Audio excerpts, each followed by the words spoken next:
and dying in your beds many years from now, would you be willing to trade all the days from this day to that for one chance, just one chance, to come back here and tell our enemies that they may take our lives, but they'll never take our freedom?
And welcome to Anti-Tyranny News Radio here on UCY.tv. Thank you for joining me this evening.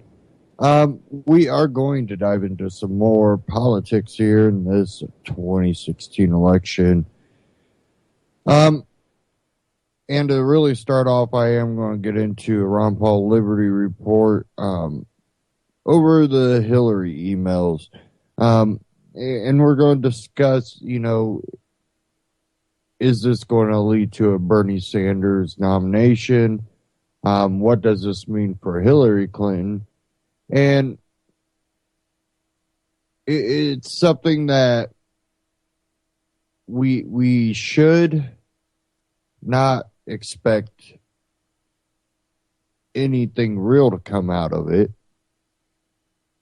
We hope that, she is held accountable, but we can't expect it.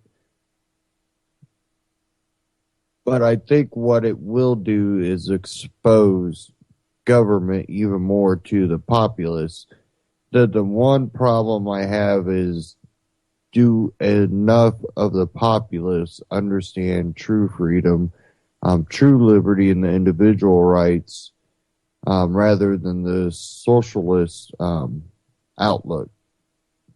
Now, voluntarily being a socialist, saying I'm going to take, my wealth and distribute it and help people out is one thing, but a forced government socialism only leads to a authoritarian, communist, fascist type scenario. Many people will claim, the left socialist, would equate to a communist, and the right socialist or right big government, progressives, neocons will lead to a fascist. And, when you hear, I've heard that for years. And when you look at the potential for Bernie Sanders and a potential for Trump, you wonder if that's coming true in your lifetime. You hope not. But, you have to take a critical and hard look at what's going on right now, and also equate it to our history throughout the world and empires. So I want to get into this Ron Paul Liberty report. Hillary's emails, is the end at hand? So we'll go ahead and dive into this one here.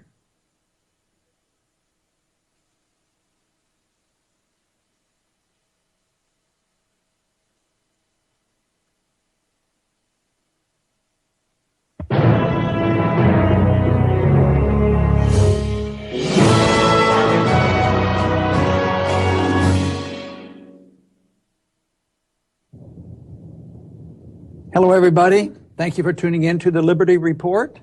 With me today is Daniel McAdams, who is also the Executive Director of the Institute for Peace and Prosperity, and our co-host. Daniel, good to see you. Good morning, Dr. Paul. Good. I have a couple problems I'm going to have you help me solve today, and that is sort out who's going to be the Democratic nominee, whether Hillary's going to survive the emails, because a big event happened just yesterday. The Justice Department, in their wheeling and dealing efforts, sometimes they do good, sometimes they don't do so much good, and they have granted immunity. The whole principle of immunity sort of makes me nervous because of all the things that can be as a consequence. Anyway, that's the way the system works. So immunity was given to the individual, Pagliose, who was the individual who set up Hillary's email in a house, the private email. And so that raised this question, why did she do it? What was the real purpose and what is the goal? And it's been discovered. We've known it now, I think, for almost a year.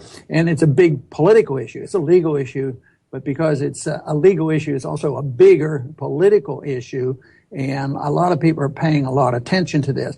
But it's been very tempting by many, including myself, to think of this in terms of Petraeus, because he was a great war hero. He took orders as he was instructed to, participated in an illegal, unconstitutional war, and he was the great general, and he's loved by all the warriors, and he knows all about counterinsurgencies and surges that have no effect. But anyway, he had a similar problem of information that was supposed to be secret, and a close friend of his ended up getting some of this.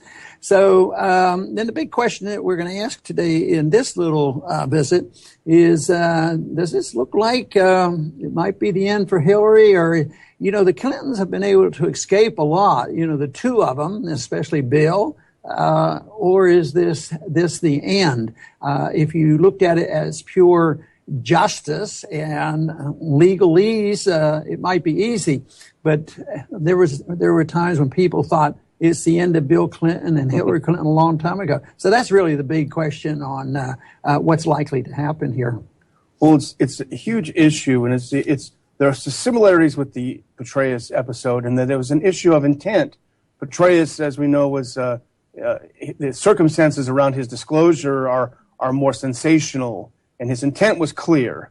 But Hillary, at the same time, had a clear intent. She wanted to set up a server, regardless of what she said. She said it was for convenience sake. She wanted a server in her house. But the intent of Hillary to have her own server was to avoid certain documents becoming government documents and then susceptible to being FOIA'd, the Freedom of Information Act. We know from the emails that were released, she got a lot of advice for people who weren't in government. Sid Blumenthal is one. Constant emails. This would have been part of the government's record and would have been subject to being hit with the Freedom of Information Act request and other things. So she, for the interest of keeping things secret from the government, she actually allowed a lot of very, very highly classified documents to be possibly intercepted by foreign powers, by hackers, what have you. So there clearly was an intent to go around the rules on both. But in a precise sense of her delivering information to a person, I don't think they have the evidence of that. I think what you described is pretty accurate, but she didn't hand over. And that's a difference where Petraeus literally handed over some documents to an individual.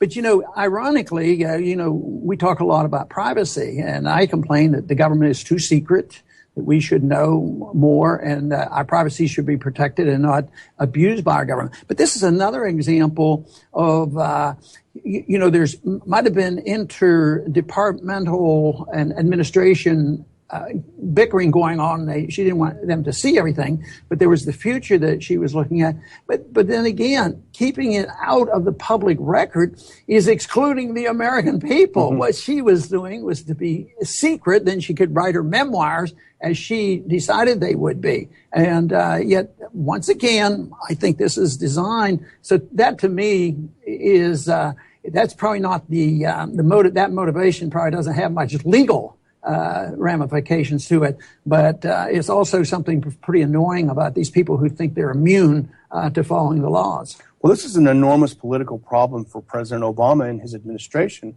because on the one hand, there certainly must be a lot of pressure, because with the stroke of a pen, he could literally let her off the hook. There must be a lot of pressure not to destroy the presumptive front runner and next Democratic candidate for president. But on the other hand, there is the issue of the Justice Department not seeming too overtly political. And there's the idea of selective prosecution, people like Petraeus who got off relatively easy.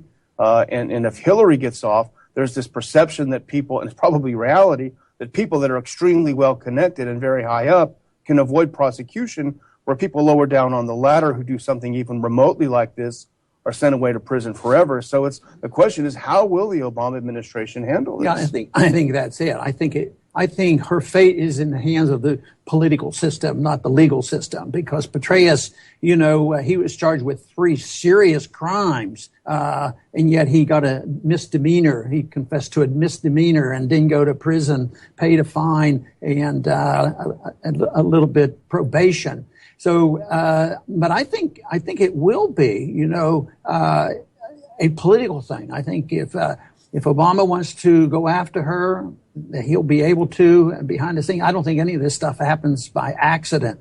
And if not, they're going to probably close this down pretty soon, or go through with it, or dismiss it, or have an agreement. They did it with Petraeus, but I think you're suggesting that it might not be so easy to have an agreement. Petraeus was a big name, but not quite as big as Hillary. So if they give her an excuse, but even a slap on the wrist could be very damaging to her. I think that politically would be just as damaging, and it might even be more, because it would look like special treatment. Exactly as you were saying, Petraeus' misdemeanor in essence destroyed his political career. Remember, they were talking about him for president and all these things. That, along with the affair, but certainly this misdemeanor destroyed his political career. So the question is, how can Hillary get away with nothing, not even a slap on the wrist, when it's obvious that something did happen that was against the law? And what does she do? What happens to her politically if she has a misdemeanor? Mm-hmm. But we had a fit of cynicism before we started the show, and you evilly pointed out that when it comes to the Democrats, they will overlook this. This is a Republican witch hunt, on Hillary. And the same thing the Republicans did with Petraeus. Oh, the liberals are just after him because he's a great warrior. So we have another political problem, which is this party politics in America. Well, I think this stuff is real serious. But when I look at the big picture, it's minor compared to war crimes. Yeah. Why do we permit our government to lie to us, lie us into war, and then, the people who continue to commit war crimes, they're just taking orders. Well, if the war is illegal, immoral, and innocent people are being killed, and we invade countries and a lot of innocent people die, that's very, very serious. But that is not the issue here. But I think George W. Bush can't go around the world because some countries would like to arrest him for war crimes. So people have thought along this way. So that to me is the big issue. But still, working this situation out for political reasons, I think is going to be very important. I think it's interesting. You might have an opinion by Loretta Lynch, who's the Attorney General. I wonder if she feels like she's in the middle of it, because I would guess that she would want to do everything she could to help Hillary. But if Obama didn't want to help Hillary, I wonder how those differences, the politics of it gets a little bit more confusing. You wonder what's being said or what the text messages are. It's interesting you point out the war criminals, though, because I think a better case we made, and we'd probably both be more satisfied that both Hillary and Petraeus should have been tried for war crimes, not for these crimes, because Hillary is every bit as guilty as Petraeus for war crimes. She's the one, she knew that she was advised that the Libya bombing and attack would be a bad move. Bob Gates wrote in his memoirs that he tried to convince Obama that this is a terrible thing. He said it was 51-49 among the White House about the staff, and Hillary jumping in on the side of bombing tipped the scales in favor of bombing. We see how that worked out. So she's got to bear some responsibility for the disaster that's Libya, just like Petraeus has to bear responsibility for the disaster that's Iraq. One of the technical arguments that have come up is whether this material is classified and what the stamp was, and Hillary's side is arguing, well, it wasn't stamped top secret, but then it got stamped top secret later on, and that's an inviting excuse, for some people who are sympathetic and say, hey, well, maybe that's true, that's the same. But it's been pointed out by some real experts that show that once you're in the State Department, everything is considered secret just because it hasn't had some stamp. The email server shouldn't have been open, but the material, I don't think anybody can argue, well, this was within the law, and it was okay because there wasn't a proper stamp. I think it's very clear that she was doing something that she shouldn't have been doing. Well, I spent a short period of time as a very low-level person in the State Department intelligence, and I knew that every single thing is automatically classified, at least at the confidential level. And I was a nobody. So someone like Hillary Clinton, the Secretary of State, there's no way that she would not have known that the presumption is every single thing, even a memo to the coffee shop, would presumably classified. Yes. And Trump comes into this. He gets to voice his opinion, but his assessment, which is probably going to be pretty important, his immediate reaction was, well, what Hillary did was 100 times worse than what Petraeus did, and he's sort of in the camp for political reasons. I think Trump's a little bit political, and he's able to demagogue his way through this. But he knows that the conservative Republicans still love Petraeus. He's not been held up to any higher standard, and he gets away with this.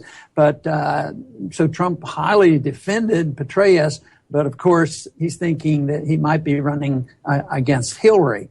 But this all fits into a not a firm prediction, but a thesis that I have followed, that even, for months, the contrarian viewpoint, when everybody, the bull market is here forever. It's a new economy. Well, the bull market on politics for Hillary and Trump, it's all sealed. Everybody knows what's going to happen. And I say, well, I wouldn't be shocked. And I've mentioned this before. I wouldn't be shocked that one or both of them will not make it. And I still think, of course, it's not much of an assumption now. She's getting closer to a problem, but it's a problem for the establishment, which we should cheer. Because the Democratic establishment has Hillary to deal with. The Republican establishment has Trump to deal with. And some people say, oh, this is terrible. We're going to get gridlock in Washington. Thank you. Yeah. Because maybe this march toward bigger government and more spending, in spite of what the politicians say. But why I'm a little bit discouraged about all this grandstanding is we don't even have a candidate that's pretending they're going to cut anything. There's no saying, well, we're going to cut this, and maybe somebody will say we'll cut taxes. But what does that mean when it's just in a political campaign? And nobody's been really pushing that real hard. The one that's gotten the most attention is the one who wants to raise taxes to pay for all the socialist programs that we have. Stuff, yeah. No, the issues are not being debated this year, and I think it's a function of the blind anger that can be channeled in a direction that is very negative to our liberties. Well, I think it's a very important issue that's going on today, and what happens since immunity has been given. The timing, I think, is unpredictable. I think sometimes well, this will take a week or two or three. Those predictions are generally wrong. It takes a lot longer. This is going to linger. Of course, I don't think it helps Hillary if it just lingers on. And if there's no clear-cut way for her to be exonerated clean, I would have to say that she's in big trouble, and that politically the Democrats have every bit as much of a problem dealing with finding their candidate as the Republicans seem to be on agreeing on their candidate. So I am sure that we will continue to hear about this case, about the emails, and we will continue to hear about the presidential campaign, and you'll continue to hear from us from the Liberty Report and try to keep you up to date on all the issues of the day. I want to thank everybody for tuning in to the Liberty Report. Please come back soon.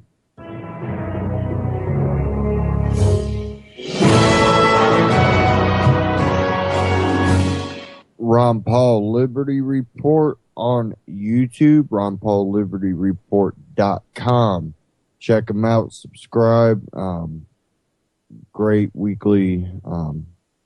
Those are actually live at 12 p.m. Eastern every weekday. Subscribe on YouTube and check them out on RonPaulLibertyReport.com.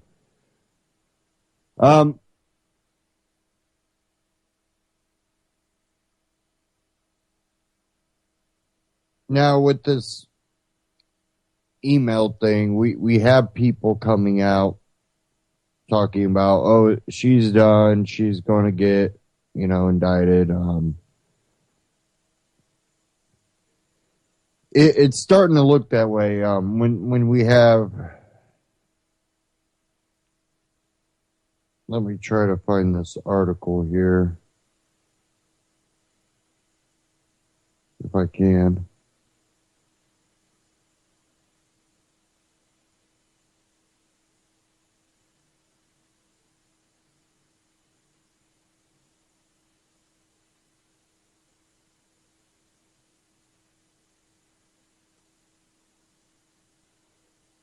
I'm not seeing it right this second.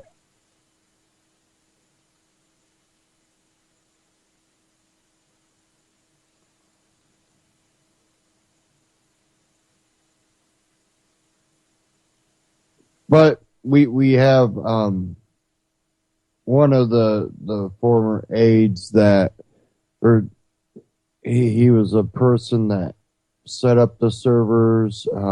That's why I was trying to find the article. But he's basically been granted immunity to turn over state's evidence.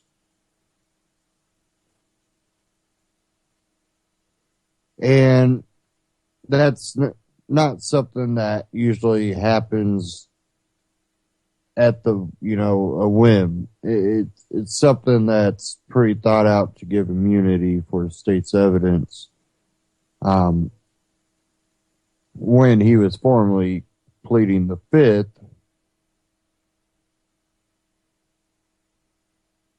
and then you have another article here that spokeswoman, this out of the weeklystandard.com.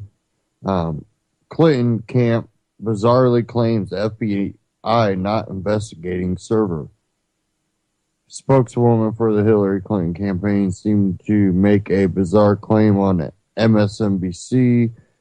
The FBI is not look at Hillary Clinton's server. Karen Finney claimed they are looking at the emails themselves. The MSNBC host disputed Finley's characterization. Now, again, I think that where this goes, whether they actually go after her or they don't, will actually tell you a lot about where we are as a country. That she's not already been, she's still on the campaign trail. For her to still be able to be on the campaign trail should already be an indicator of where we are as a country right now. The longer this goes on and whether they actually go after her or not, I think will be your final clue. This election season, I think, is really showing you where we are.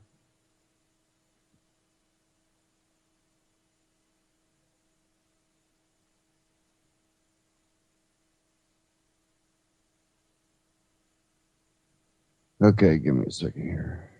I had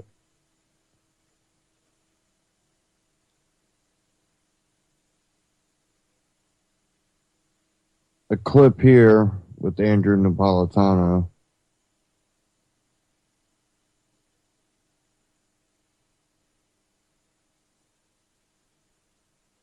Let me try to bring it up here.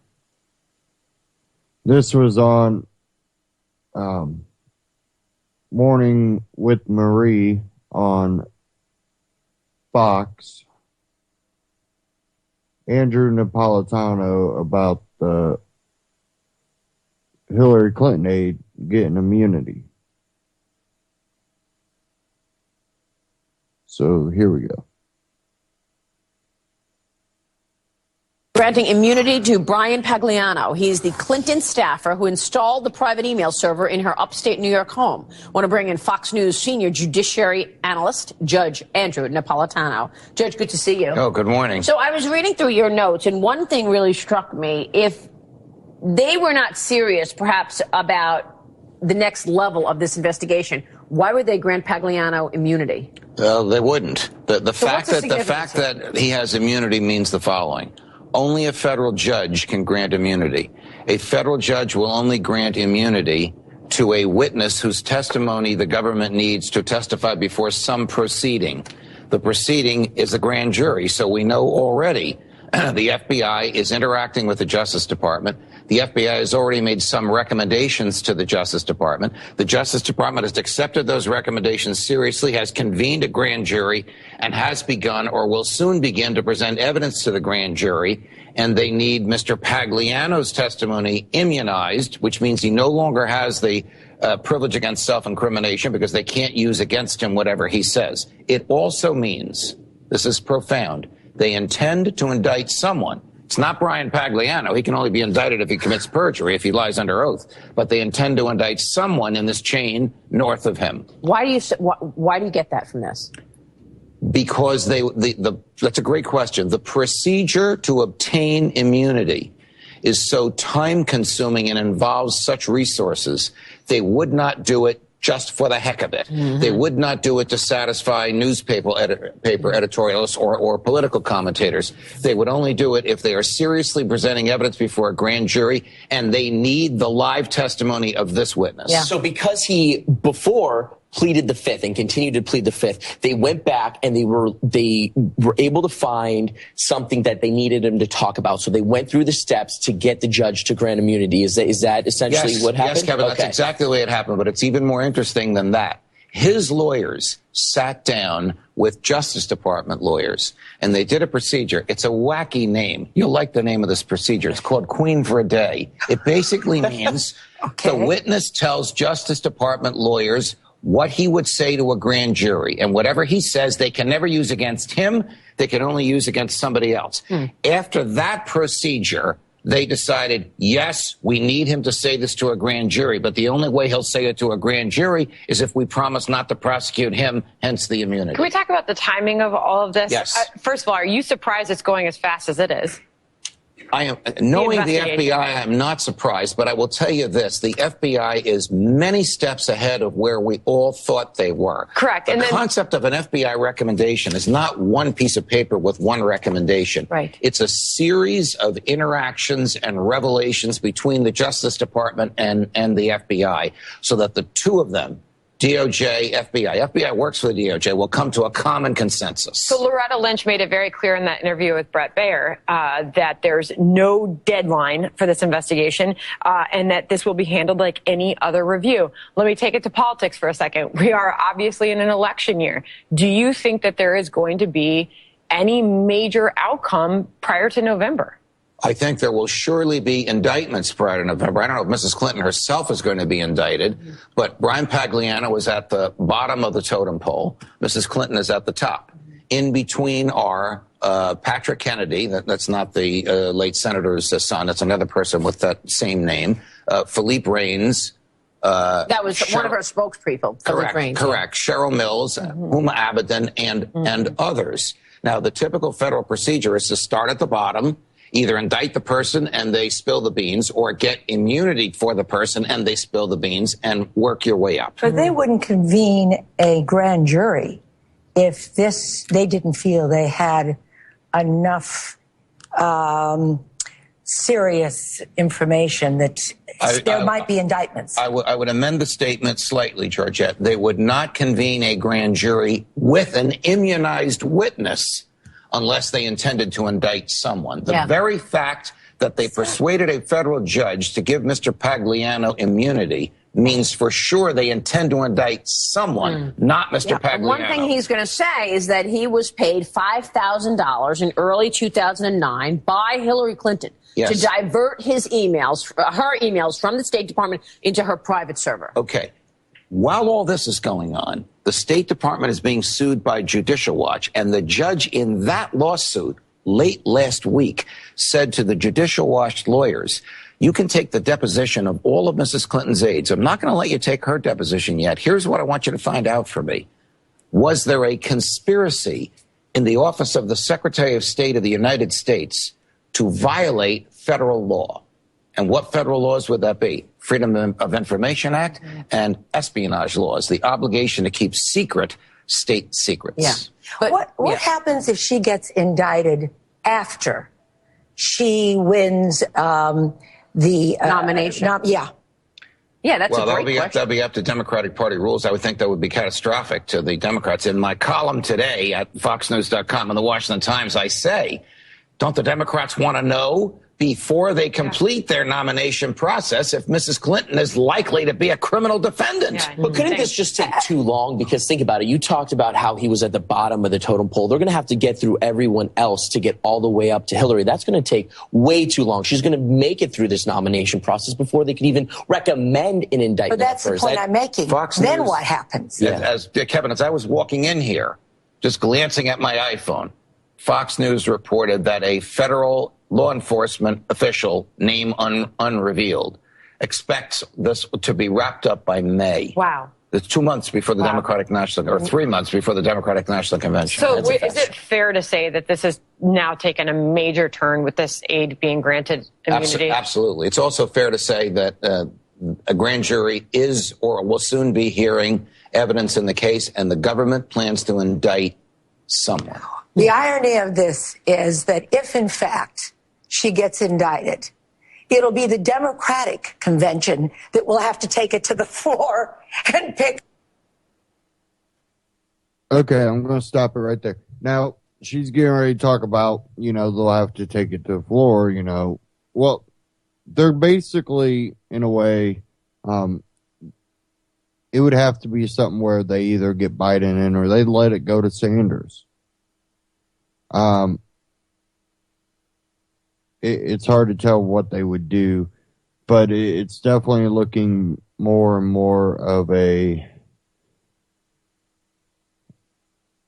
mess for Hillary and unlikely of her nomination now that this news has come out and the immunity has been given.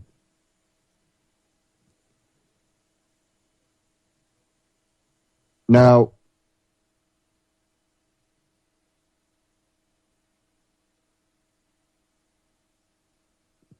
let me see if I have this up here right now.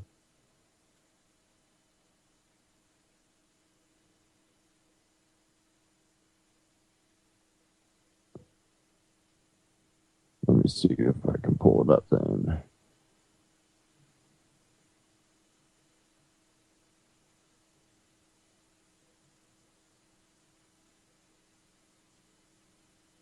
Okay. Not seen it quite yet.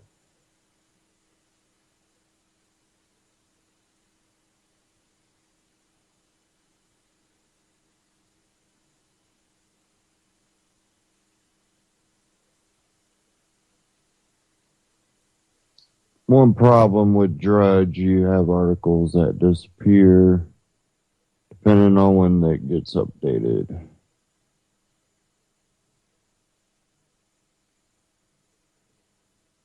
Okay. Well, the end result of this is we are actually looking at the possibility that Clinton or someone extremely close to Clinton could be indicted, that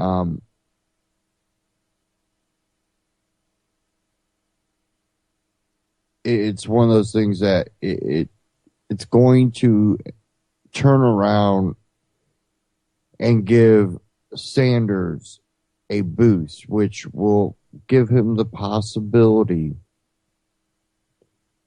of becoming the Democratic nominee. Now, I really think that they will try to use Biden and throw Biden in there at the last moment. Now, kind of switching over the Republican Party, things that Roger Stone, which I'm not all knowing on, Roger Stone and his past and who he is, but being close to the inside, he revealed things on InfoWars and Alex Jones' show, talking about the establishment and their war on Trump. Now, again, I'm not a big supporter of Trump at all. I was a very, very, very loosely supporter of Rand Paul, meaning I really still did not have any motivation to vote for a Republican or Democrat. But if someone was going to vote for one of the candidates that was running for the Republican nomination, I said that Rand Paul would be the only one up there. More and more came out about Ted Cruz. Of course, the other ones, no way. Rand Paul dropped out. Now, I will say that Trump is shaking the Republican establishment. They got them shaking, or he's got them shaking. But that doesn't mean that he's not establishment in his own right. Again, he said he's bought off politicians. That is part of the establishment. Definitely on the Republican side. The Republican side is heavily into big business. Democrats are more into ways to basically become government partners with big business, I would say, would be the easiest way to explain it. Again, more towards the socialist, kind of more incorporate the corporations into the government by regulating, while it seems that the Republicans tend to regulate small business out of the picture to benefit big business. But either way, small business always gets the losing end of that one. I don't think Donald Trump's different in that sense. But he is shaking the Republican establishment. And Roger Stone, again, has come out and said that they were going to try to use Rubio. Again, the establishment also doesn't like Ted Cruz because he's closer to the nationalist sovereignty and, Constitution side, even though he is establishment, again, in a way. They like to keep those ones more out of the bigger picture. They allow them to fight certain fights to benefit them without them really knowing. And I think Ted Cruz has been used as a puppet for a long time. And even, his wife being involved with who she is business-wise, it's another, puppet string on him. So I never trusted him to not be used at all. It's either that or he's a very good wolf in sheep's clothing, like I've said in the past.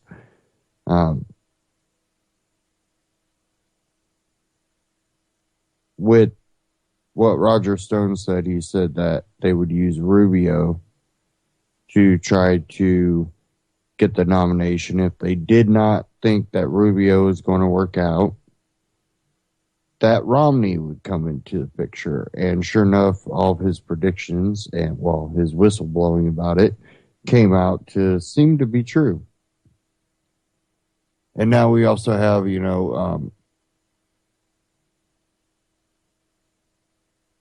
Romney talking about, entering the race. I did see one article about something about Romney's Facebook page. I should try to go there real quick.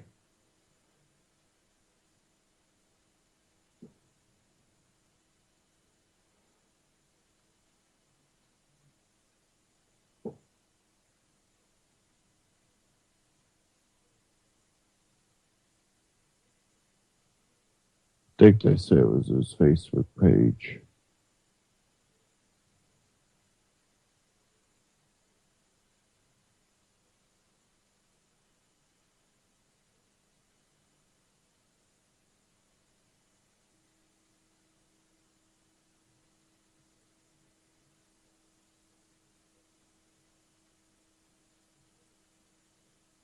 But I'm not seeing it on his Facebook page. But many people think that he will enter the race at the last moment during the convention, try to do a broker convention, and get the nomination away from Trump. And he's all of a sudden come out swinging, and it looks like they're kind of letting go of looking at Romney. And many are claiming they're also temporarily using Kasich to hold the spot open for Romney.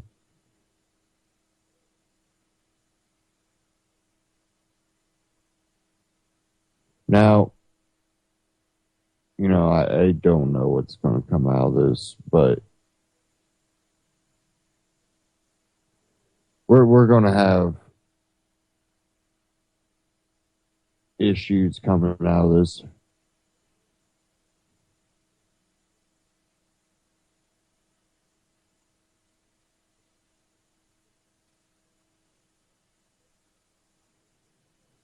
I do want to kind of move along here.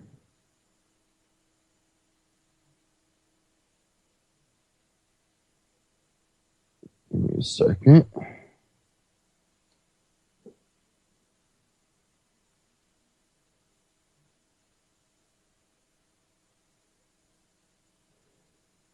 This one, kind of over the brokered convention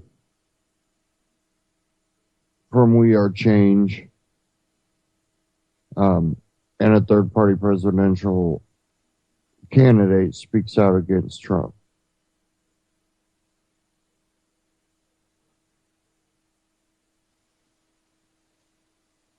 This is Gradowski of We Are Change.org, and I'm joined by the one and only Gary Johnson, Libertarian presidential candidate and also former governor of New Mexico. An awesome, incredible human being, and I definitely want to talk to you because there's a lot of amazing updates when it comes to the Libertarian Party and the voting and the debates and everything that has been happening. Can you give us an update? What's been happening with the Libertarian Party, the third party that the mainstream media doesn't want to talk about?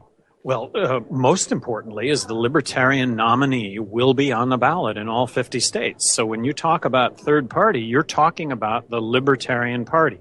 I hope to be that nominee, but that's something that really is getting overlooked by everybody. Libertarian Party on the ballot in all 50 states. You want a third party candidate? I might be it. Mm-hmm. There's a lot of primaries happening now. Can you give us the latest update on just the status that you're in, the other candidates that are, and the whole process that's going to take to, figure out who the Libertarian candidate is? Well, so Libertarians are engaged in many state conventions. There are going to be several debates, probably a dozen debates. And at the end of all that, it will be delegates that will go to Orlando, Florida over Memorial Day and vote for the nominee. I wanted to ask your kind of opinion on the political restructuring that's happening right now, because we're seeing a lot of talk here, especially at CPAC, about probably a brokered convention. We're seeing a lot of neoconservatives also call for a third party to go against Trump. How do you see the political landscape changing? Because this seems like a very odd year, unlike all the other presidential elections before. Well, what we've got in American politics is you've got the Republican nominee that goes out and tries to garner the support of 30% of the far right. You have the Democrat nominee that goes out and tries to garner the support of 30% of the far left. When 50% of Americans now say that they're independent, what you end up with the two major parties is you end up with a solid 30% representation of the American public. So there's an absolute disgust with politics as usual, and if there has ever been an opportunity for libertarians, it's now. I was wondering, also with the political landscape changing, obviously Donald Trump is trending. Obviously everyone's talking about Donald Trump. I wanted to know, what would you do different when it comes to his foreign policy? Because if you look at his foreign policy, he wants to kind of cut military spending. He doesn't want to intervene inside of Syria. He wants to release the 28 pages with the 9/11 report. Do any of his positions, would you apply any of his positions when it comes to his foreign policy? Well, I do believe that our military interventions, although not the cause of Islamic terrorism, have not made the situation better. So we can contain what's happening over in the Middle East. Islamic terrorism is very real, but we address it with our brains. We cut off the funding. We recognize the homegrown threat that exists, and we address that, not with boots on the ground, not dropping bombs. I disagree with his statement completely about killing the families of Islamic terrorists. I think that that's crazy. Where do you stand on his issues of weakening the First Amendment, expanding libel laws, also saying he would expand the NSA? I disagree with all of those, just categorically disagree with that. Civil liberties are really important, and I think Donald Trump presidency will erode civil liberties. Thank you so much, Gary, about everything, and the link to your website will be in the description below. Thank you so much for being on the show.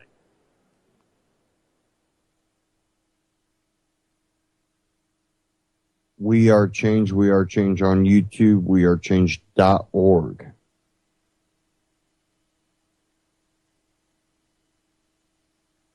And again, that was Gary Johnson, possible Libertarian nominee. And he's ran as a Libertarian nominee before last election cycle. Now, you know, he talks about, you know, the non-interventionist, you know, things we were warned about by our founding fathers, about entangling alliances where we have all these allies and we get drug into these wars, whether we should be a part of them or not. You know, we got our own interests going on. Then we also get involved in the UN alliances, and we get two allies shooting at each other. Now what? We're running into that already. We've been running into that.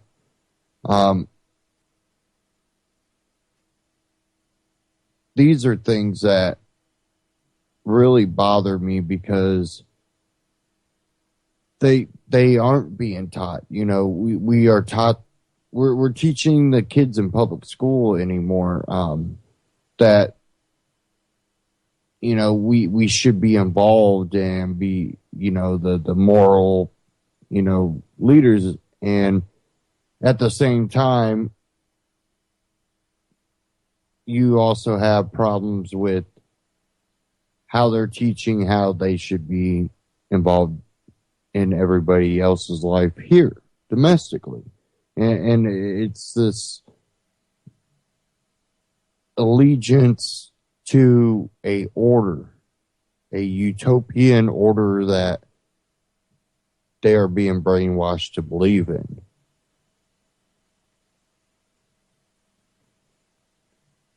And then, let me find this article here. It was about students and a pledge to here it is. Public school students taught to pledge allegiance to international flag. And this was on Hannity.com, but I found on Drudge Report.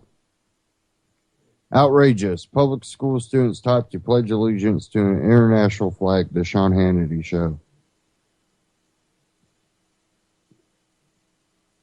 It is widely accepted that American public schools are controlled by liberals. It seems like every day we see new examples of American school children being indoctrinated with left-wing ideas. The latest example was brought to our attention by a concerned parent. Kindergarten students from PS 75, a public school in New York City, recently took part in a class project in which the children were made to create an American flag with the flags of 22 other nations superimposed over the stripes. Below the flag reads the words, "We pledge allegiance to an international flag." The flag is being auctioned off as a way to raise funds for the Parent-Teacher Association.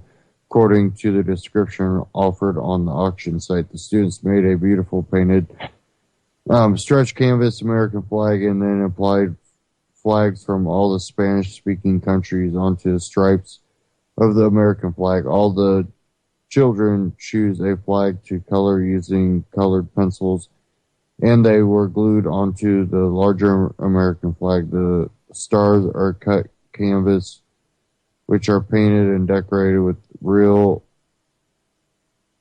Swarovski crystals, gold and crystal colored. The fun quote on the bottom is about unity and creating an environment in which everyone is welcome. We pledge allegiance to an international flag. Our dual language classroom strives to be a place that everyone feels welcome. Although the description claims that the flags are limited to Spanish-speaking countries, the Russian flag is amongst those that are included. This is the type of globalist indoctrination we have to come to expect from public school system, but telling impressionable young American children that their loyalty should lie with some nebulous idea of a global community rather than their own nation is a new low.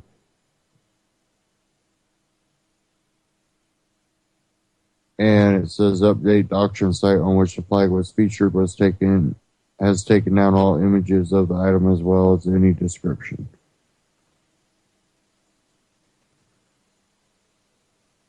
Now, it seems a mix between the global agenda and the short-term global agenda of getting a American Union created. And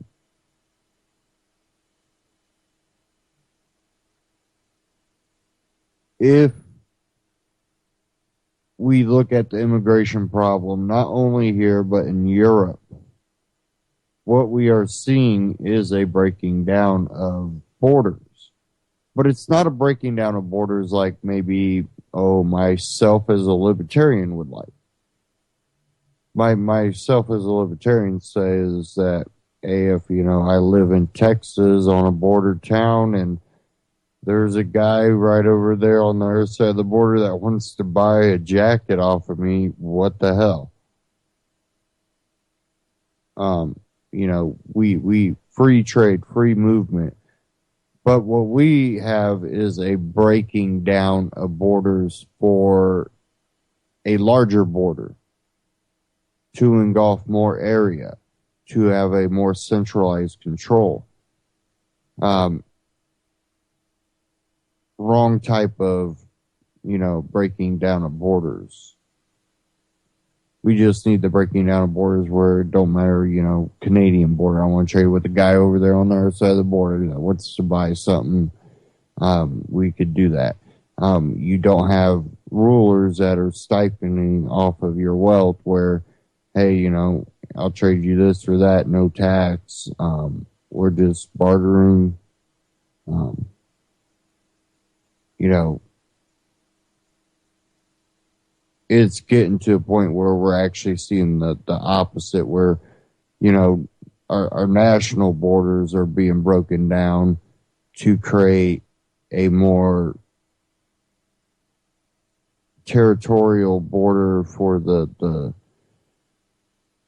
power to be more centralized. And we already seen that with the EU, and we see what happens with the EU.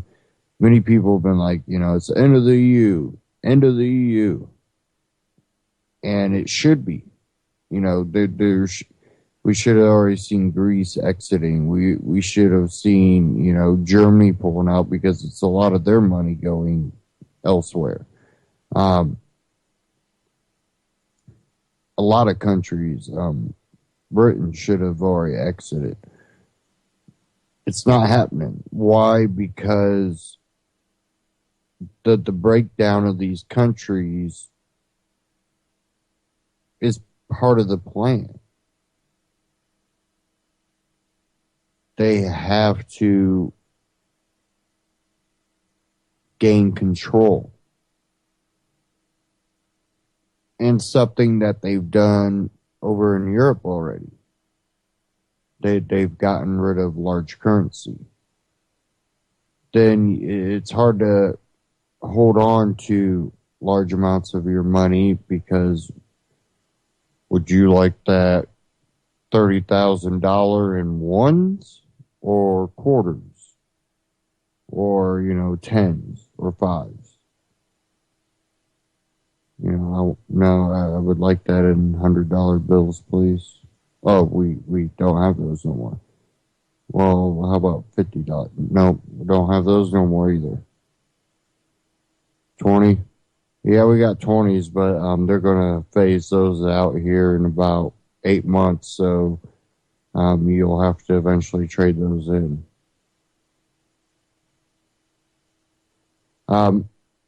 What's also happened over in Europe is, as a result, most people have their money sitting in banks. And you wake up the next day and your money is a little less.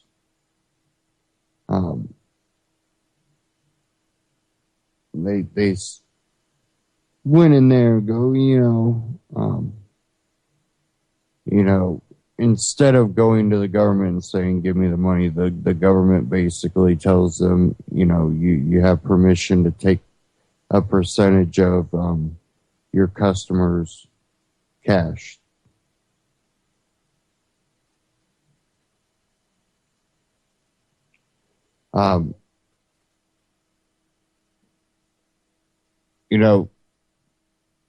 That's one reason why I tell people, at least look at Bitcoin as a small option.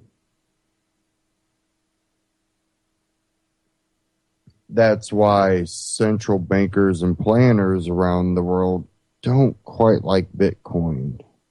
Even though there's ways sometimes to track, movement of money, there are some people that are able to stay pretty far off the radar with Bitcoin. Now, I'm also someone that likes gold and silver.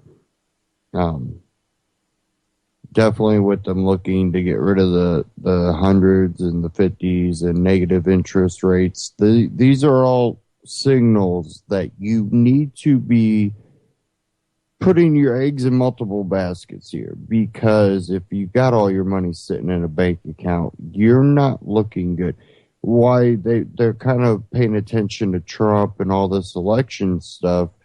We're also failing to see, what our economy is doing, where they're kind of going on like, hey, nothing's wrong, everything's cheery. And we have economists out there trying to yell over the Trump and, Hillary and Bernie, and trying to yell through all that, going, there's problems here.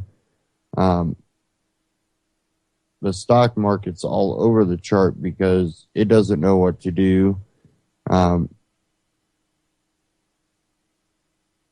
If you get them to do negative interest rates, when you get them to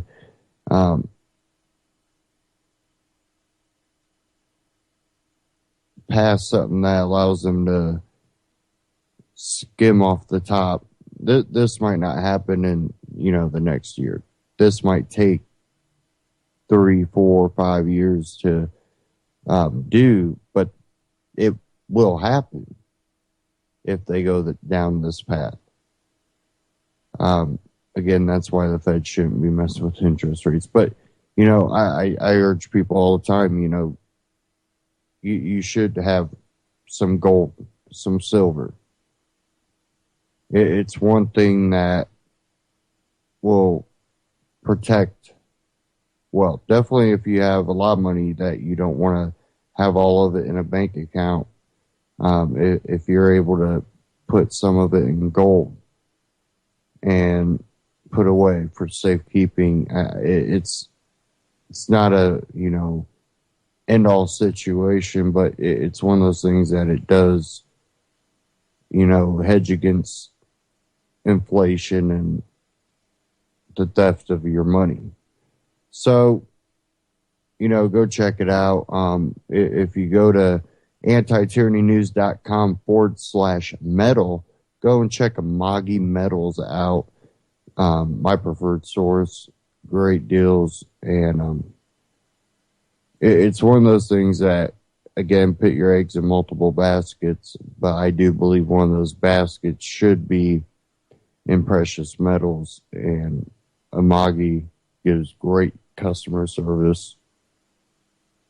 And they tend to have a lot of freedom-oriented coins, too, for those that want to spend a little bit more to get something a little special. Definitely if you want to do it for a gift. But again, antityrannynews.com/metal, and that'll take you to Amagi Metal at the same time. It helps us out here to bring you this broadcast and cover operating costs. So go check them out. And, another thing I always tell people is prepping. Go to ucy.tv. Scroll down towards the bottom. You'll see the Amazon button. Shop through that button. Shop Amazon through ucy.tv. And we'll get a little bit of a kickback to cover operating costs on the networks. And great collection of prepping gear and all that. Great prices, great shipping rates from Amazon. Go check them out, ucy.tv. Again, scroll down towards the bottom, click that Amazon button. And, the listeners here and the host here are what make this possible, that you're able to get this information. And it's also, our freedom of speech, our freedom of press. And that's not something that's just in the Constitution, Bill of Rights. That's something that it's our right to freely exchange information. We have ears, we have mouths, we have brains. We can communicate with each other and spread ideas, and we can't cave in to people that want to play off your emotions, tell you that we should silence people that have opposite opinions or criticize you. I know there's people out there that criticize my libertarian beliefs or even my constitutional leaning. I'm willing to, take those steps to go towards, a more constitutional limited government. But again, I've always said that that's not an end all for me. I am a libertarian. I do believe on progressing past that. I'm a progressive in the idea of freedom and liberty, not a progressive in the idea of growing government. again, most terms have been hijacked. Liberal used to mean, the party of liberty. But that was classical liberal. Modern day liberal, not so much.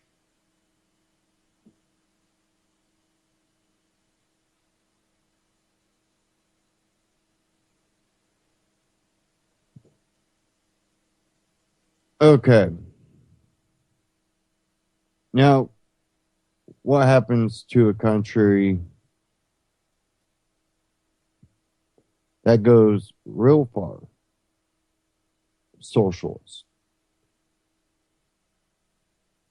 I got one here from Natural News,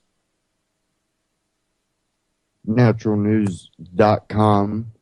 Venezuela collapses into food police state. Biometric scanning into government database now required to purchase food. Yeah, you heard that. It was nicknamed the Fingerprints for Food program, but it represented a dire new twist in the ongoing struggle for the socialist Venezuelan government to provide basic nourishment and products for its citizens. As reported by the Miami Herald in May 2014, President Nicolas Maduro ordered the implementation of biometrics to allow the government to track what customers of state-owned grocery stores were purchasing, and perhaps, as importantly, how much. Maduro, the paper reported, said that the measure was necessary to prevent hoarding and to help keep price-controlled food from being resold at a profit. Even then, food was increasingly in short supply, and that was before global oil prices collapsed due to a glut. Venezuela receives 95% of its revenues from oil. Hey, they put all their eggs in one basket, or 95% of them. Not a good idea. In order to convince hungry Venezuelans to voluntarily register for the program, Food Minister Felix Osorio promised that anyone who signed up and give the government their fingerprints would be eligible for discounts and prizes. Military necessary to guard stores. The scheme was not made mandatory when it was first implemented, but critics warned that it would become just another way for the state to keep tabs on its people and could even serve as a precursor to rationing. The Herald reported further. The initiative, called the Superior System for Secure Supplies, comes amid a raft of economic measures rolled out amid anti-government protests that have dragged on for almost 2 months, leaving at least 39 dead on both sides of the political divide. Quote, this is a government that attacks the people not only with weapons but with the worst tax, inflation, unquote. Luis Florido, a national officer of the Voluntad Popular Opposition Party, told the Herald at the time, quote, the government is creating economic chaos for the people of Venezuela, unquote. In January 2015, Natural News reported that the food shortages have become so commonplace in Venezuela that consumers were forced to wait for hours in food lines, with many opting to sleep in line so as not to lose their place. In addition, Maduro, by then, was also forced to deploy the Venezuelan army to keep peace and ensure social stability at state-run stores. And you can read the rest of that article there at naturalnews.com. It's titled Venezuela Collapses into Food Police State.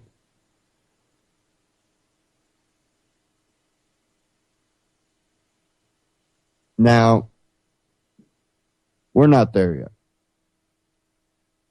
We're not close. But again, if they make a North American or just a American Union. It will be, because what do we see that happen in Europe? What happens is they try to normalize all the countries to each other. What does that really mean? Socialism. It means absolute socialism. Don't let, their fancy terms and explanations divert from by dropping the national borders and creating these unions. They're doing, a global socialist movement.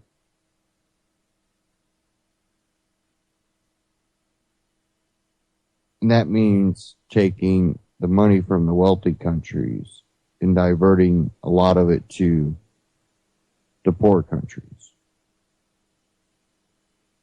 You worry about the illegal aliens coming across the border, these illegal immigrants. Oh no. The only thing that a border being built is going to do is allow the government to control the flow of people. And you think it might benefit you, and it's not in the end.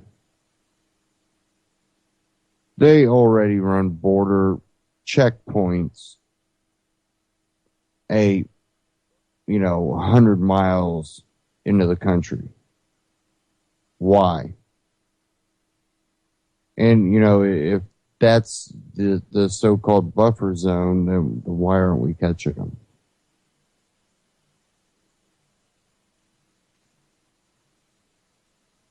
It's all a fallacy, and they hope that your cognitive dissonance is enough that they can create these fallacies, and hope that you'll believe in it, and you'll go for it, and it will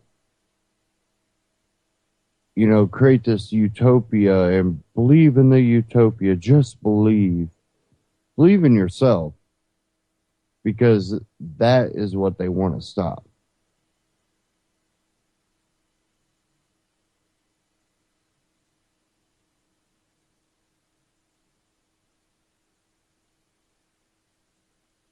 Now, what I've almost seen is here domestically, they are looking at the population as more and more unneeded. And this is the elites on both sides.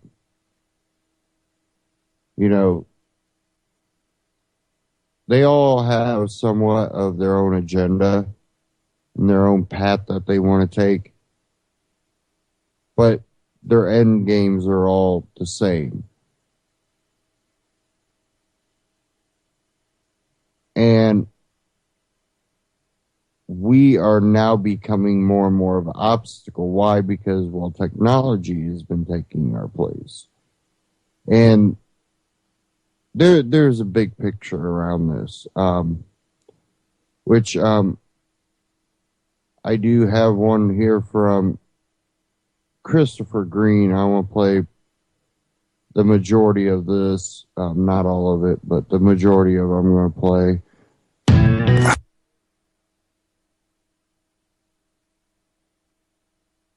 Okay, give me a second here.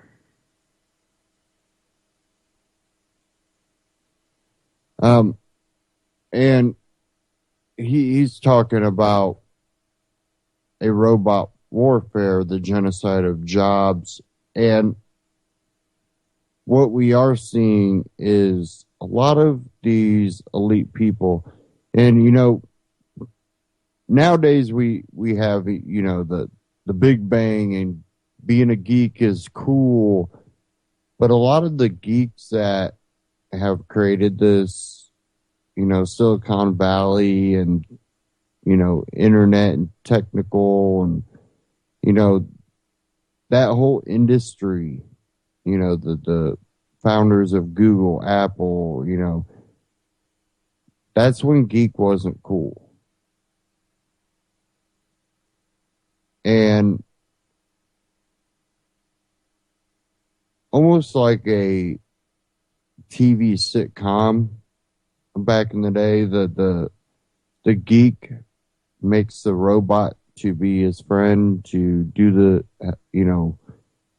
be his company. We've had movies about, the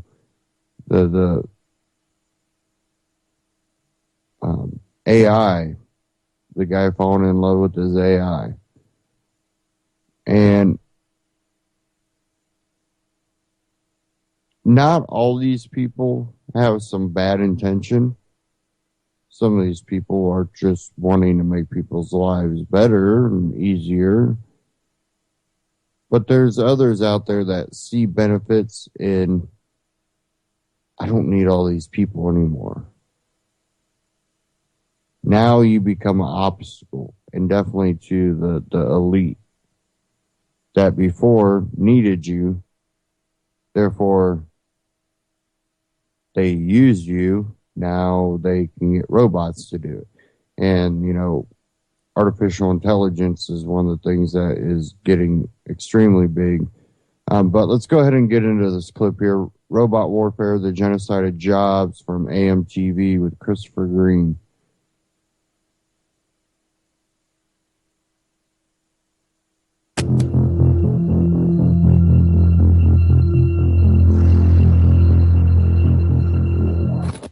Visit our sponsor, Point Zero Energy, right now. Solar backup you can count on. Check out their off-grid portable solar generators and complete do-it-yourself solar panel kits. The HomeGrid 5000 HD provides heavy-duty, portable power to back up your entire home in the event of an emergency or blackout. But it plays perfectly into this video. My mic, when I turn it to off, actually records sound, but when I turn it on, it doesn't record my voice. Probably time to get a new mic, but it plays perfectly into this video. Even a couple of the lights are making strange sounds this morning because robots are taking over the world. This is robotic warfare, robot genocide. I was reading a really interesting article, courtesy of the New York Times, I believe it was, last night. They've actually made some crazy updates to their site. I know it's the mainstream media bullshit, but you still consume a lot of this stuff, and then I package it for you here on AMTV, but they've made quite a few, I think, dramatic, good improvements to the site layout. They've got kind of like this blue hue. Now, as you're reading the text, it looks really good. It was like really easy on the eyes late last night when I was reading this. But an article about Wall Street and how the algorithms are taking over. Now, of course, we've been talking about this for years. I have a background in finance. I have a background working for a major Wall Street broker. That's the world that I came from. So it's really interesting because I talked about these topics years ago with friends and family before I ever got into what this media revolution has become and what alternative media has become, AMTV, which you're tuning in to today. But it was talking about this dude, we'll just call him a douchebag, that created some kind of software that basically is an algorithm that trades on Wall Street, and now he's like a client to Goldman Sachs.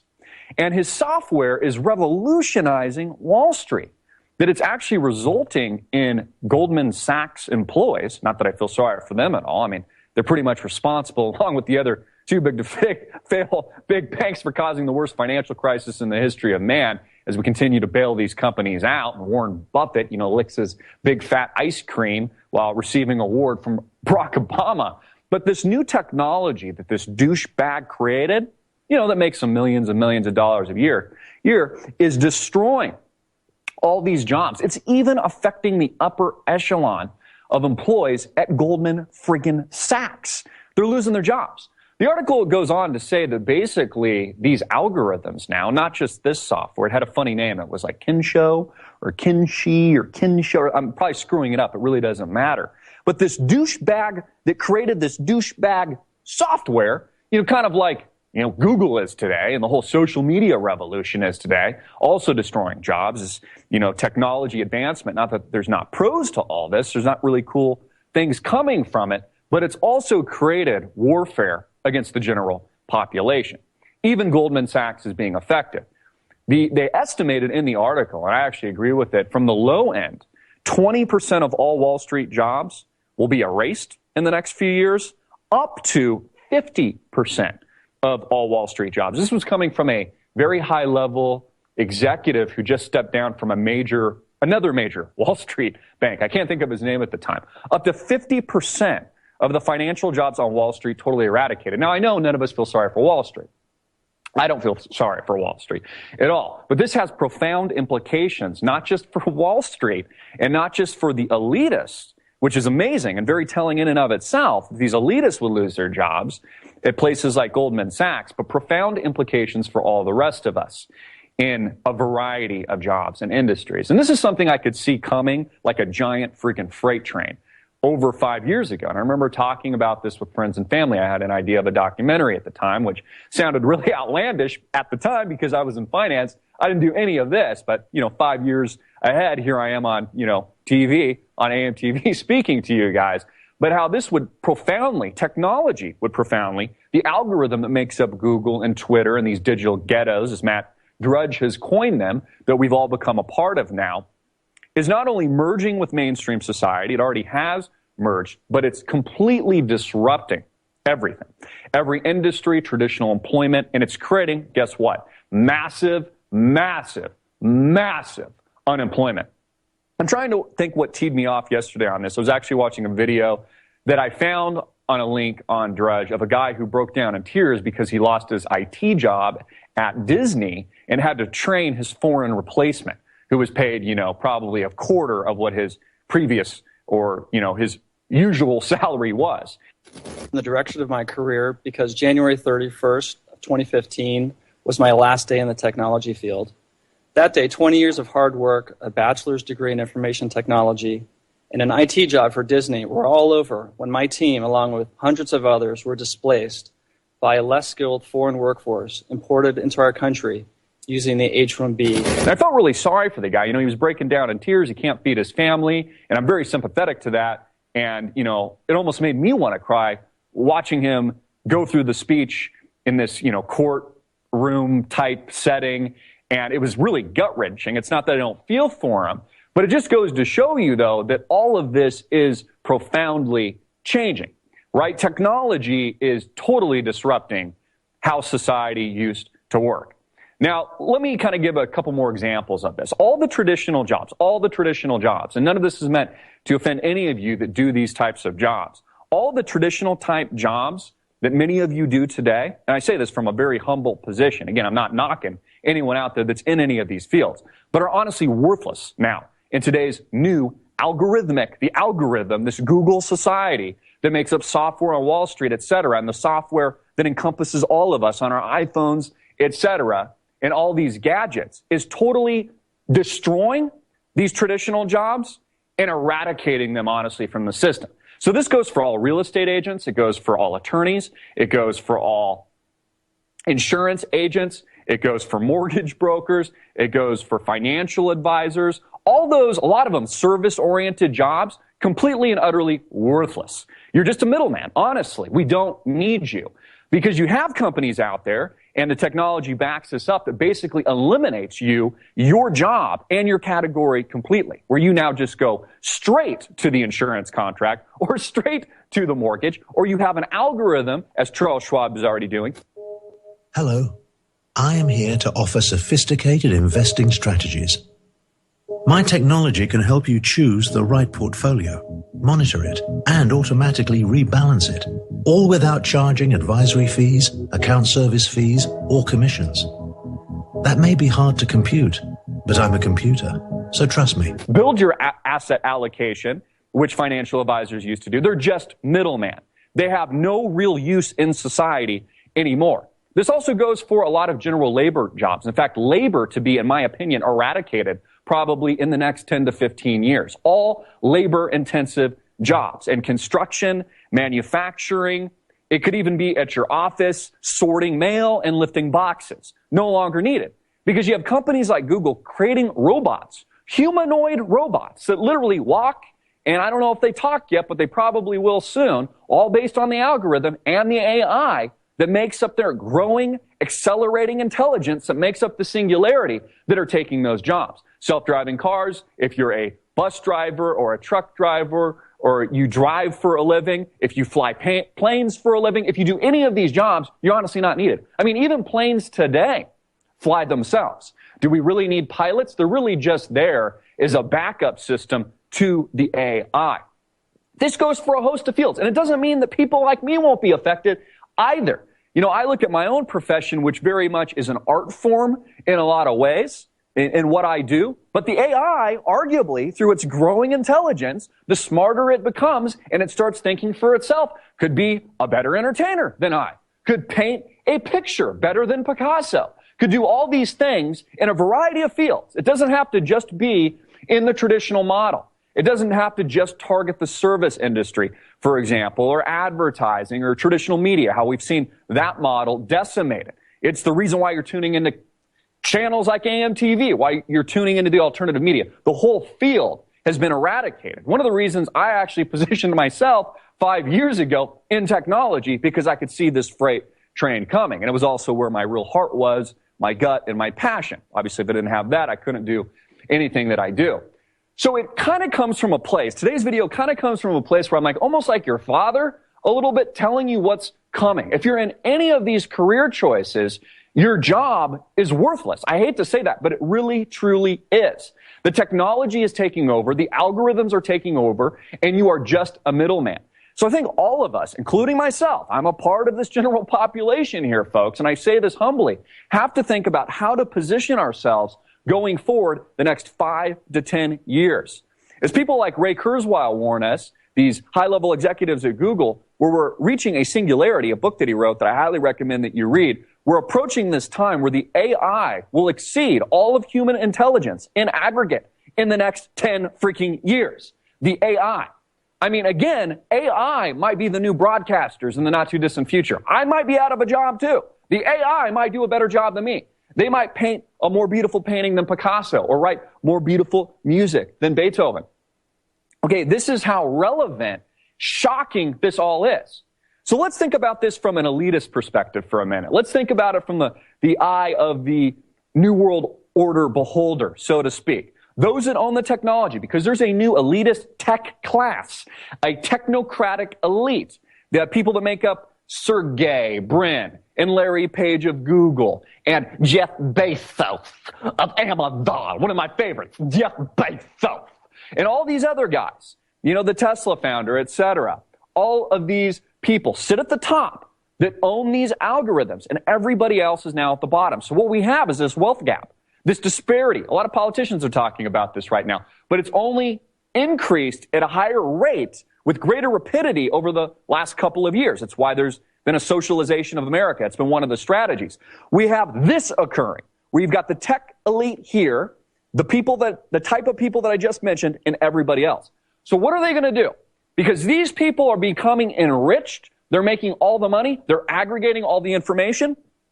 Companies like Google placing all of us in the digital ghetto to pick up the crumbs like the groundlings and peasants that we truly are, because we still have modern slavery today in our world. Nothing's changed in thousands of years. There's still kings and queens. We no longer have a republic. This isn't a democracy here in the United States of America. We have just as much censorship here in the good old USA as they do in Iran. And I think many of you are actually awakening to this, but it's the actual truth. How do the elites handle this situation, right? Where you have 95% or more, let's just say the 99% of the population out of work. Because if you were a truck driver, you're no longer needed. If you're a teacher, you're no longer needed. Have you noticed that all the schooling now is online? That's the greatest freaking scam on the planet. Well, schooling in general arguably is a great scam. You know, get a college degree, spend $200,000 and then don't get a job. Makes no sense at all. And they'll loan you money that you can't default on in the future, even in bankruptcy court. I mean, it's a total freaking scam. It's, again, the money printed out of thin air, blah, blah, blah. You all know that. You're not even safe if you're a teacher anymore. It's all digital. It's all online schools. They record the class once and then sell it repeatedly to thousands of people and have no overhead anymore. So, I mean, again, all these jobs, all these positions that have made up America the Great, as we industrialize to the pre-tech revolution to now, Totally worthless. Totally, if they're not already, about to be eradicated. So what do the elites do? How do they handle this? This might sound shocking and flagrant to some, but they're going to do one or two things because it's the honest to God truth. They're, either going to kill you, and I know that sounds flagrant and shocking, but they're either going to do that or they're going to use you as an input. You know, we saw this in the Matrix. You're like a battery cell. You're going to be some kind of input in the Matrix, but nothing else. You'll be what Steve Wozniak, really the brains behind Apple, who was the partner to the marketer that many people thought was an asshole in the name of Steve Jobs. You'll be used as an input, and that will be all that you are. Again, you'll be like a battery cell. You'll be the dog that Steve Wozniak referred to the AI. You'll be a pet. You'll be sitting in your AI's lap, you know, and they'll just be kind of like petting your head. Like, good Christopher, good boy. That's how crazy it actually probably will be. The intelligence will far exceed in aggregate all of humanity. All of what we know has become this living world. We've seen this projected in film, foreshadowed in countless Hollywood movies. Some films, better than others, explore this topic. We see this in a lot of books. Again, I mentioned The Singularity. I highly encourage you to read it. This is the direction things are going, whether any of us like it or not. So again, from the groundling perspective, how do you, let's be optimistic about this, how do you position yourself for this disruption? How do you become one of the people that go here instead of down here? No easy task. I'm not certain I have the answer, to be honest. But this is all reality. This is all happening now. This is robot warfare. This is mass eradication of most of our society. Again, they either kill you or they create a welfare state where you're just an input. You're no longer needed. Arguably, this is already happening now. One of the reasons I think Obama laid the foundation for the socialization of America. One of the things I think is the reason that people like Bernie Sanders have been able to fill the vacuum of, you know, his socialist democratic platform. This is laying the foundation for what the tech elites know is coming. Another guy I'm thinking of in real estate, Jeff Green, no relation, by the way, has an E at the end, no relation at all. He's a very successful real estate tycoon who, by the way, made all of his billions using synthetic derivatives. Like any of us even understand what that is. He basically bet using an instrument that he created, negotiated with one of the banks when the housing collapsed, and all of a sudden he became a billionaire. You know how I talk about all the time how money is... Okay, I'm going to stop it right there, but that was Christopher Green, AMTV, Robot Warfare, the Genocide of Jobs. And I kind of want to stick on that just for a second. And them using AI and robots, you know, first you have the Amazon thing, the Siri on iPhones. You know, it can help you out sometimes. But when they start turning that into robots and the robots are doing everything, and yeah, you have time to think and ponder. I do see our population getting dumbed down. And of course, AI is going to be smarter than us if we're already being dumbed down. And he talked about us becoming, you know, that battery like in the Matrix where you're plugged into the system. I had this article, and originally from Anon headquarters, anonhq.com, but it's also reposted over at antimedia.org, theantimedia.org.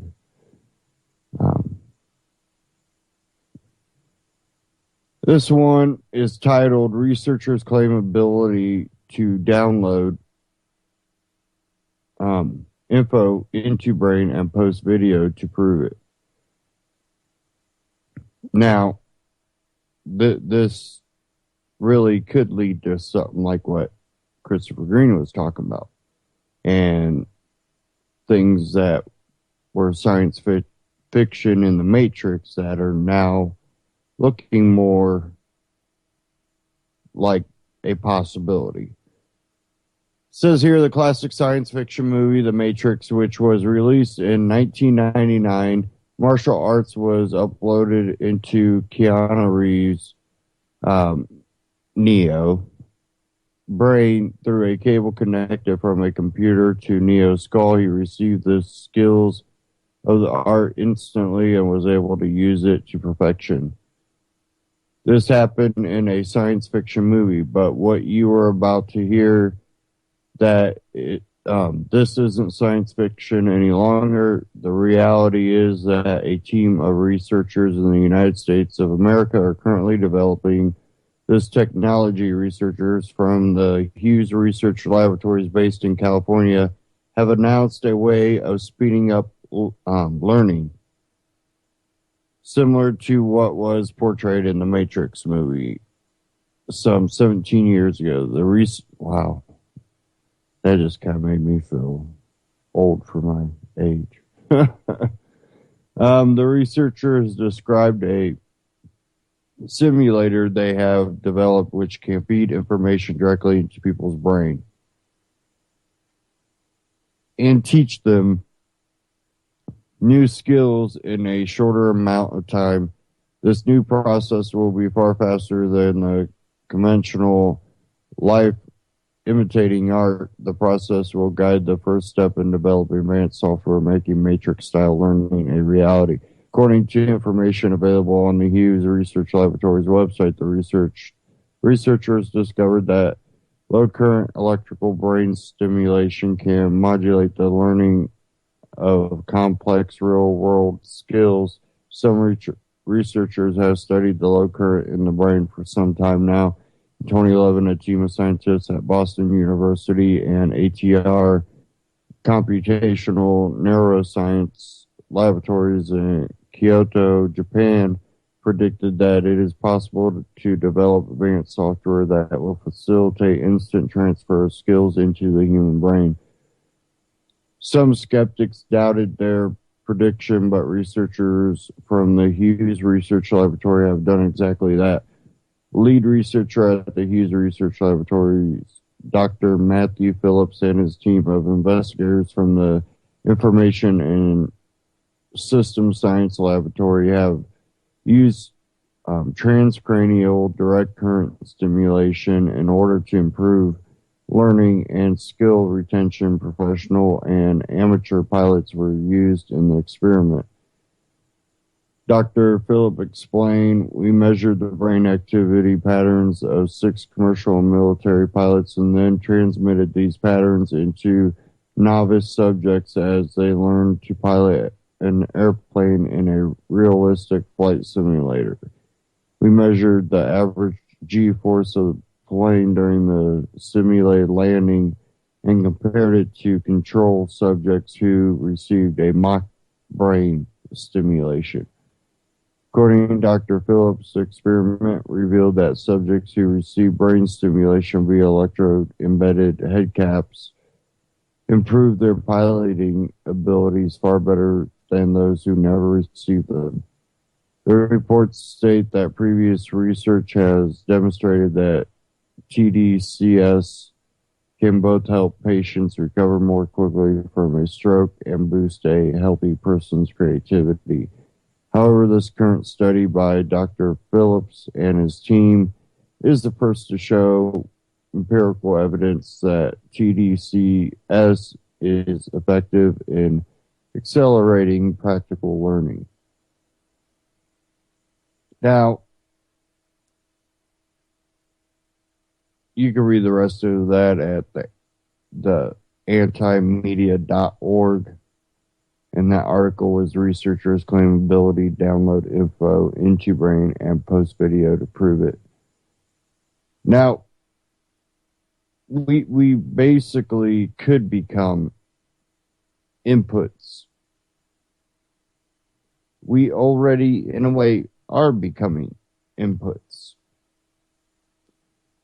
What company out there has its hands in robotics, has their hands in AI, and has been creating a database of all information? And you have to look towards Google.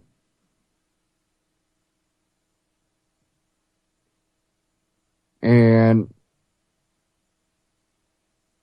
again, they've been basically creating databases of all shared knowledge.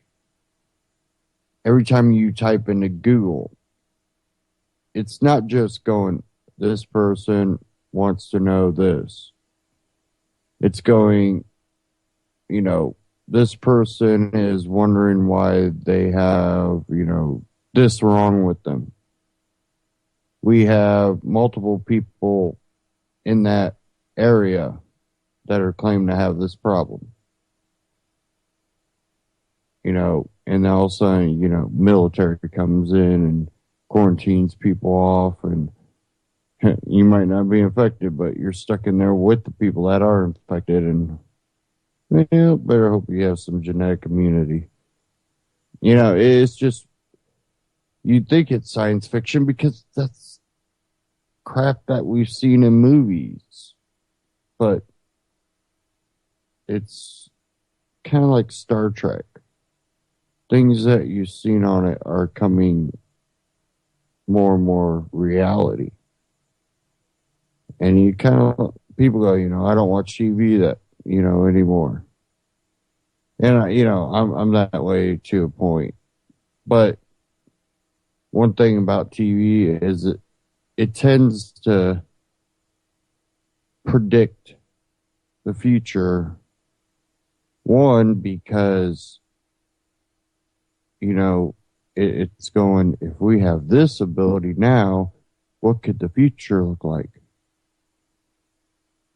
And then now when it's convincing younger people to go, let's create that. Why don't we have it?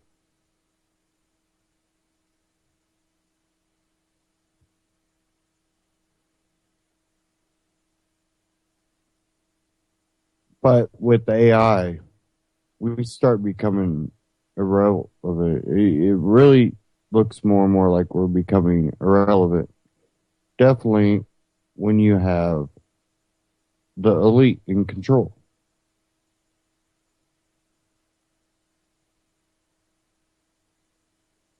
We're not relevant.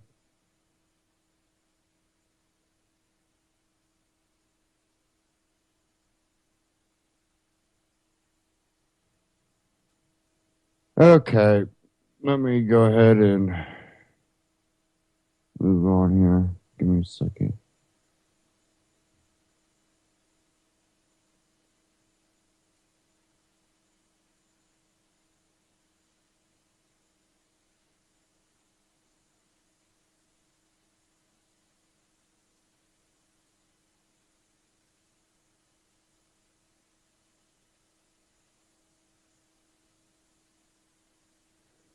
Okay. A lot of people lately have been talking about having the same problem I've been having. Browser is using up a lot of CPU.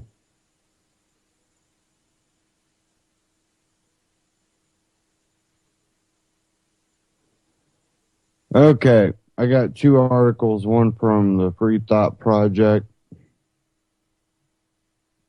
and one from CBS News. I'm going to go ahead and go to the Free Thought Project. I want to cover this, and then I got one last one to cover here right after this. This one from Free Thought Project. U.S. entire carrier strike group to confront China.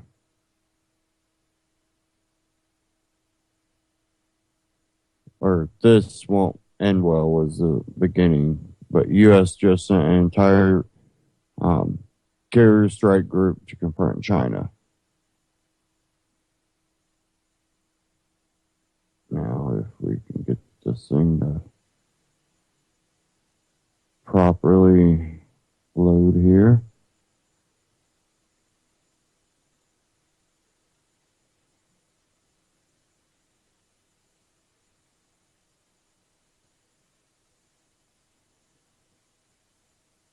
Looks like we're freezing up here. I'll try to get some of this closed out.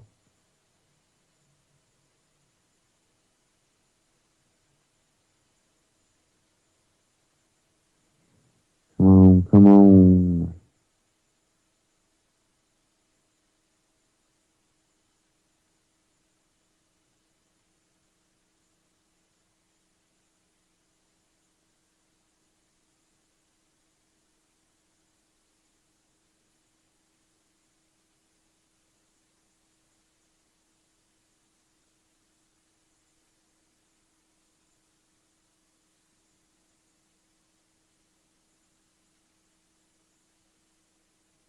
Sorry, guys. My browser locked up here.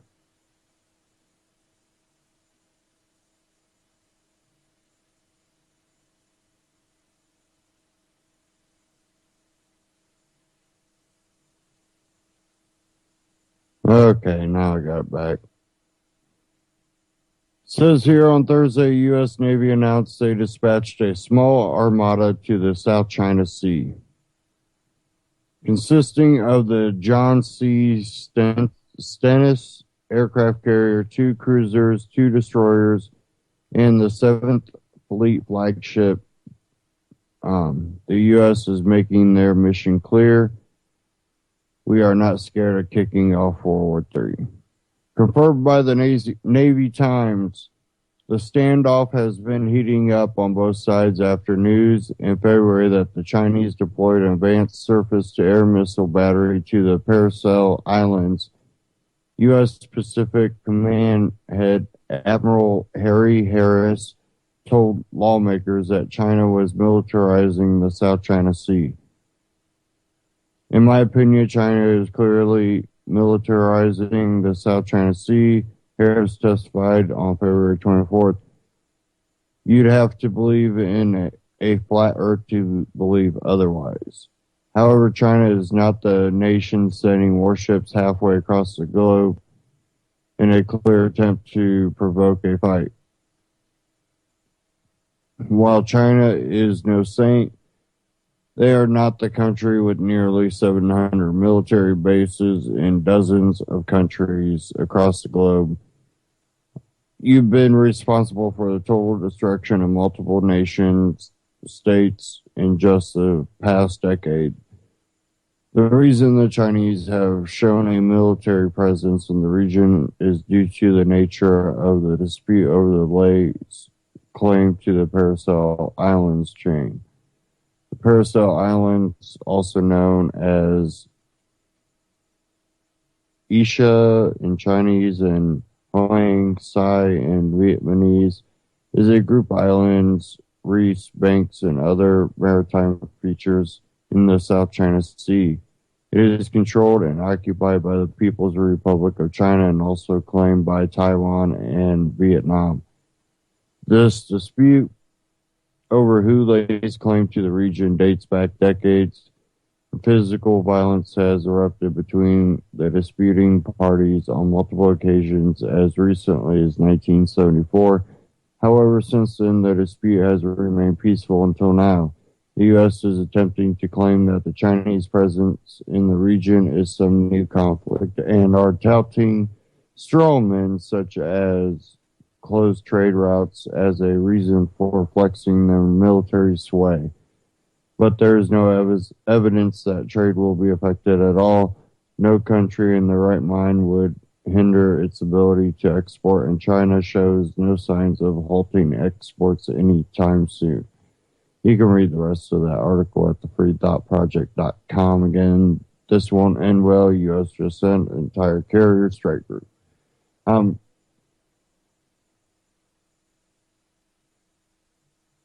That right there is, again, the U.S. spreading its military pretty thin. You know, we flex too many muscles. We start running out of muscles to flex, and then we've got all of this military spread out so far around the world. We think that, you know, hey, you know, that'll put us at everybody's doorstep, and, you know, that'll keep them from attacking us. Well, not really, because what they learn is, well, you're over here, huh? Well, let me go to your home. Well, guess what? You got how many bases in how many countries? So now how many people from all these different countries might have a reason to go, oh yeah, you're going to come here and tell me what to do? Or police us, run around our country and do what you want? They build animosity towards you. This is just human nature, and a lot of this, when it's a forced situation, it's what hinders the intellectual growth and ability for people to socially interact without violence, because we, in ways, promote the violence. And we wonder why we can't get rid of it. You know, a lot of what's written about, you know, our history all the way up until after World War II showed us as a country that said, you know, we're doing our thing. You know, we're going to prosper. We're going to do our thing. Our communities are sticking to our communities. We're doing our thing. We had more voluntary socialization.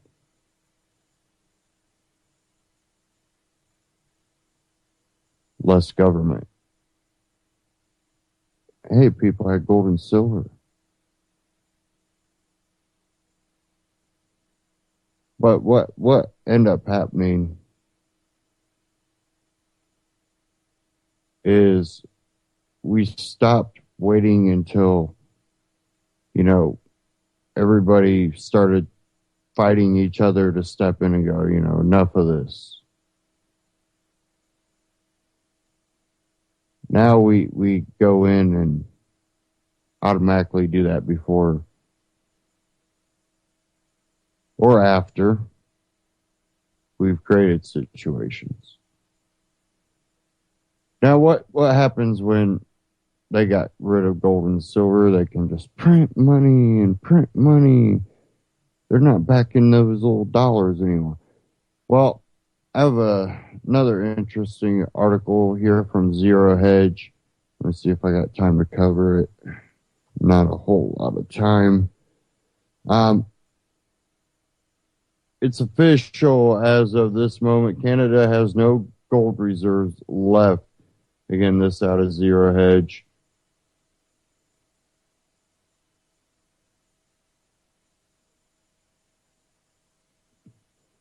Oh, come on and load. Here we go. Says 1 month ago,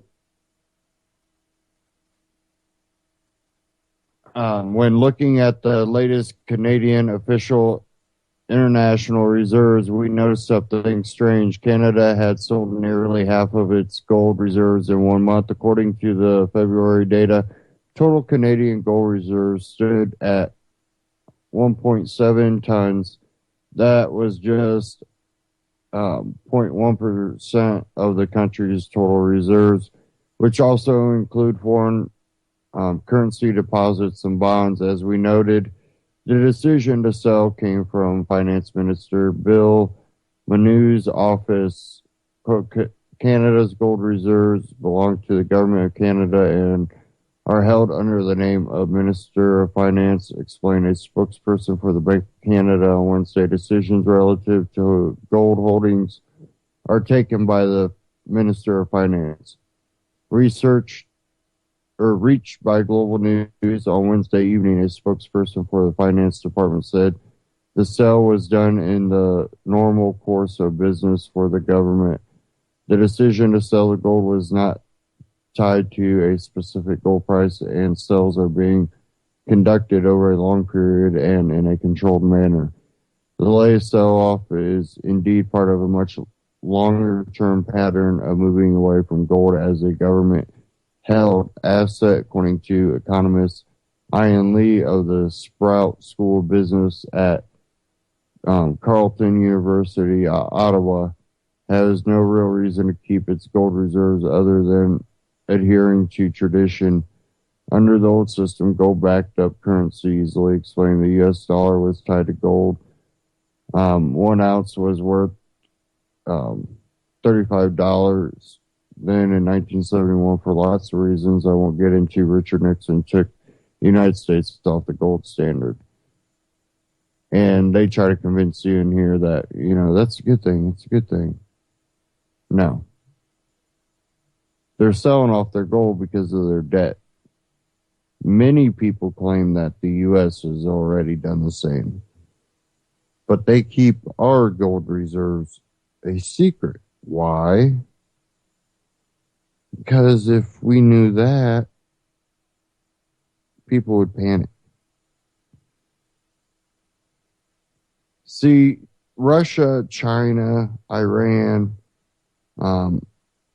even, the Saudis and all of them over there with their oil money have also been hoarding gold. They're the ones able to drop their oil prices down to $20 a barrel and kill our oil over here. Kill our economy. It'll be good for the little man at the beginning, but in the long run, we're going to hit extremely hard times. Power shifts are happening because we're unwilling to change our path. Audit the Fed. Things like that. Again, that's why I like gold and silver as one little egg in one basket. It's a hedge. And right now, I think it's something that's important. And it looks more and more to me like countries are having to sell off their gold to keep the charades going. Again, don't forget to check out ucy.tv. There's a support tab at the top. You click that, you can donate to help keep the network going and keep broadcasts like this and the other ones on the network. And also don't forget to check out antityrannynews.com/medal. That'll take you to Moggy Medals. Great prices, great customer service, and great little additional freedom-oriented coins on there too that, you pay a little bit more, a couple bucks more, you get something pretty cool. Check them out. Help support broadcasts like this and the others here on this network. And as we move forward, we're going to have to start going back to communities, bartering, and build this country